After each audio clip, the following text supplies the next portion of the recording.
espaço-tempo.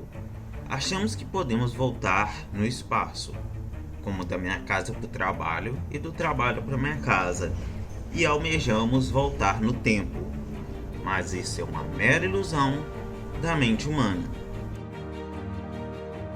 A ideia de tempo, como a conhecemos hoje, foi algo que evoluiu socialmente através de nossas observações do céu, como o posicionamento do Sol, dia e noite e as estações do ano.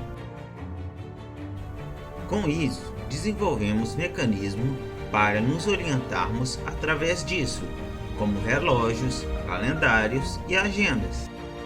Quando o assunto é espaço, o mesmo acontece. Temos mapas, sistemas de geolocalização, como GPS, e mesmo orientações espaciais fora da Terra, como ir à Lua e voltar. Como consequência, temos em mente que podemos sempre voltar no espaço, como ir do ponto A ao ponto B e do ponto B ao ponto A. Mas não podemos voltar para o dia de ontem. De mesmo modo, quando olhamos do ponto de vista micro, podemos dar voltas no tempo, como vivenciar várias vezes o nascer do sol ou observar o relógio às 10 da manhã. Quando marcamos um ponto, precisamos informar tanto o espaço quanto o tempo, como local, hora e dia, pois um depende do outro por serem as mesmas coisas. Se olharmos de uma forma macro, a Terra está se movendo ao redor do Sol, que está se movendo ao redor da galáxia, que se move pelo universo, e o próprio universo está se expandindo.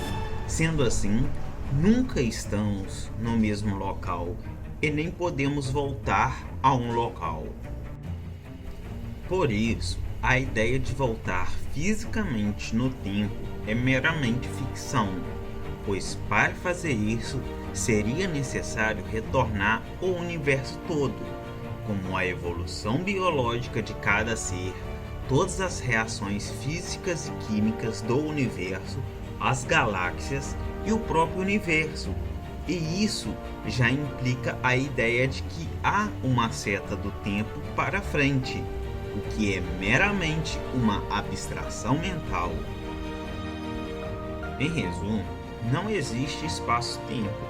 Trata-se apenas do modo no qual nossa mente aprendeu a interagir e interpretar o mundo ao nosso redor.